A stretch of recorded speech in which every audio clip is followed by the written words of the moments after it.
Good morning. All right, we got a good, strong speaker system here. I want to thank all of you for joining us today for another historic moment for Kansas City, Kansas, for the state of Kansas, and really for the entire metro area. Thank you for joining us here at Call Point Park. As you may know, this is the spot that Lewis and Clark stopped off on their way upriver looking for the Northwest Passage to get all the way across the country by water. They didn't quite find it, but they found an awful lot else. In fact, what they found as they came up along the banks of the Kaw River was kind of a wild country with a lot of wild grapes, they reported, and plenty of game. And so Viaduct County, Kansas, has always been an area rich in resources. So I'm pleased to be here today with Governor Kelly, Representative Sharice Davids, Secretary of Transportation of Kansas, Julie Lorenz. I'd also like to recognize Commissioner Jane Philbrook from the Viaduct County Commission, Commissioner Mike Kane from the Viaduct County Commission, Commissioner Bynum, also from Viaduct County Commission, sends her regrets, something last minute came up. So this has been a long journey to get this completed. We've known for a long time, probably over a decade, that significant work needed to be done on I-70, the Lewis and Clark Viaduct. And so through the planning of the Department of Transportation of Kansas and our federal partners, a plan was devised and the funding obtained and work was begun, and it was interrupted by significant flooding, as you know, in the spring of 2019. Significant flooding along the Kansas and Missouri rivers halted work on westbound I-70. But once the waters subsided, we were able to get back in here and get the work done. So congratulations to all those who helped engineer this, who designed it, who appropriated funding for it, who came and did the work, the laborers who came in and did the hard work, the dangerous work to get this done. And thank you as always to the taxpayers of Kansas City, of Kansas, of the United States, who continue to provide funding for important infrastructure. You know, 50,000 people daily travel across this route, and we've been able to accommodate them because of 670, but this is still an important route, especially for our Fairfax traffic. For trucking to get into the Fairfax is an important industrial area. It provides tremendous amount of tax revenues for Viaduct County and the state of Kansas. It's important for us to continue to bring this infrastructure on. As you know, infrastructure has been a regular part of the national debate. It's also a part of the debate, the discussions at the state level, and it is also a part of the discussions of Viaduct County. When we look in Viaduct County at the significant infrastructure needs we have for our streets, for our stormwater, for our sewer, for our public buildings, all these things require intensive attention and investment. We all know if we ignore the leak in our roof at home, bad things are going to happen, worse things are going to happen. It's going to take longer, it's going to take more money to fix those problems. We have a responsibility to the next generations of Viaduct Countyans and Kansans to take a good, hard, straightforward look at our infrastructure needs and to say we are dedicated to providing the necessary resources to invest in our future generations. That's our responsibility. I often tell the story when my great-grandfather first came to Viaduct County in the 1860s, right after the Civil War. He and the other white settlers began to look around and said, we need roads. And so they would come together and they would create money to build roads. They came together to build a school. Ultimately, they came together to fund fire service. They came together to continue to deploy a water department. All of these things they knew was money out of their pocket. But they also knew they were doing this for future generations, for future growth. And so what we celebrate today is the attention that the state of Kansas and the federal government Wyandotte County have brought to this important project. So I want to thank you all for being here again today. And I want to recognize at this time Secretary Julie Lorenz, Department of Transportation for Kansas. Thank you. Thank you, Mayor Alvey, and I'll tell you, some of my comments very much reflect exactly what you just said. It's great to be in Kansas City today to celebrate the opening of the newly constructed Lewis and Clark Viaduct. This project was a long time coming, both because it was complex, but also because of the flooding, and I want to say thank you to the community for your patience. It took us an extra year to get this work done. I often say these projects are a team effort, so I want to say thanks to our local partners, the UG, Kansas City, Kansas, and Missouri, and MARC, Mid-America Regional Council, to our private sector partners, American Bridge Company, Burns & McDonnell, HNTB, and of course the heavy constructors, state leaders, state legislators, and of course Governor Kelly. Our federal partners, including Representative Davids, and last and not least, KDOT and MoDOT staff, who worked hard to deliver this project for Kansans and the traveling public. Today we get to celebrate the results of these partnerships, and I can't think of a better project to symbolize that. This newly constructed viaduct connects two states, Kansas and Missouri, and it's on I-70, which connects our nation. The original viaduct was built in 1962, and it got me thinking about how much this city, one that I'm really proud to say that I come from, has changed in the last 59 years. When the viaduct was first built, no one had ever walked on Riverfront Heritage Trail, listened to a concert at Crown Center, or had cheered on Sporting Kansas City. So much of what we think of as staples of our community hadn't been formed, and our economy was different too. Kansas City was known as Cowtown because of one of the world's largest stockyards used to reside here in the West Bottoms. The stockyards were a staple of our community for 120 years, until they closed in 1991. We're no longer Cowtown, but we are the heart of the largest animal health corridor in the world, with over 300 animal health, nutrition, and technology companies located between Manhattan, Kansas, and Columbia, Missouri. While the places people go and the goods transported change over time, this viaduct remains the connection to them all. So infrastructure bridges our past, our present, and our future.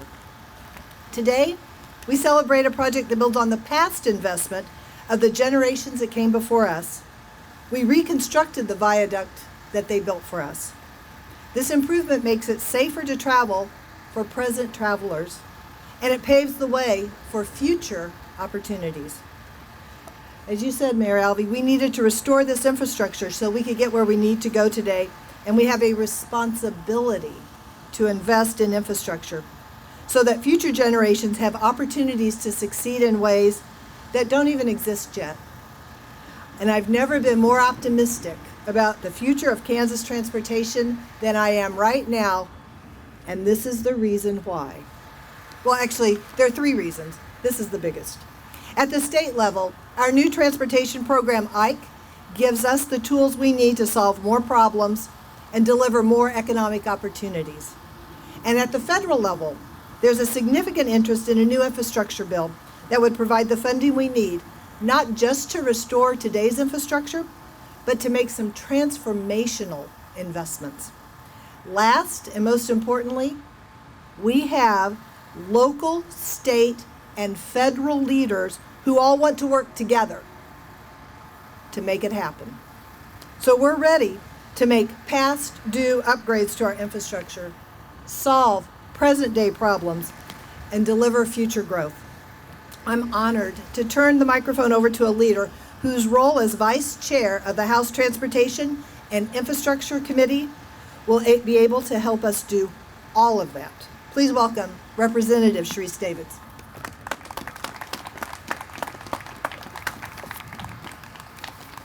Good morning. I am excited to be here with you all today. And thank you, Secretary Lorenz, for the work you're doing and the introduction. I also want to make sure to thank Governor Kelly, Mayor Alvey, as well as the other electeds and other leaders who are here with us today. I know there are folks who have been working tirelessly, not just on infrastructure, although I'm always very, very excited about that, but also this has been such a difficult year for so many people. This pandemic has impacted all of us in ways that have just been really tough. So I appreciate all the work that everybody's been doing through this time we find ourselves in history. This has been a long time coming, and I know that this project is going to help keep folks safe. This is going to help keep our communities connected, as we heard earlier, and this is certainly going to be a way for our economy to continue to come back from the pandemic and thrive as we move forward, which is one of the most amazing things really about transportation and infrastructure, is that it touches every aspect of our lives and it connects our communities and really helps keep our nation together and keep our nation moving. So I am excited about the kind of last thing that Secretary Lorenz was talking about, which is the collaboration. This project is such a great example of the ways that we can come together across state lines, across community, across state, federal, and local government agencies. And we can see that with the folks who have shown up today, with the folks who are talking today, and with the reopening of the Lewis and Clark Viaduct. And so I just want to kind of highlight the work that I hope we'll get to do going forward. And this is just the beginning of what good infrastructure investment can look like. This is the beginning of a new Congress. Very, very grateful to continue to be able to do this work. And we have a new administration that has just started, who has demonstrated already commitment to infrastructure investments that are going to help us thrive in the future. We have the opportunity right now to be able to invest and innovate in infrastructure in a way that's going to make it so that our grandchildren have an infrastructure system that they can thrive on. And I mean getting to their places of education, getting to their places of work, getting to health care, and even places of recreation, which I hope as soon as it starts to warm up, so many of us will come down here and take walks. It's a beautiful, beautiful, beautiful area. I just want to close by saying thank you to the folks who are up here today, to the folks at KDOT, MoDOT, to the folks at the Mid-America Regional Council, Mark. There are so many people who came together to make sure that this was going to happen, and I can't thank you enough for your hard work. And to the folks who really got their hands in there and were actually doing the work on the ground, thank you to the heavy constructors, to the folks who really just put your heart and soul into this. All right, I'm going to turn it over to Governor Kelly, who I'm very, very excited to introduce. I'm excited to continue to work with the Kelly administration so that we can have more projects like this getting up and going. Governor Kelly?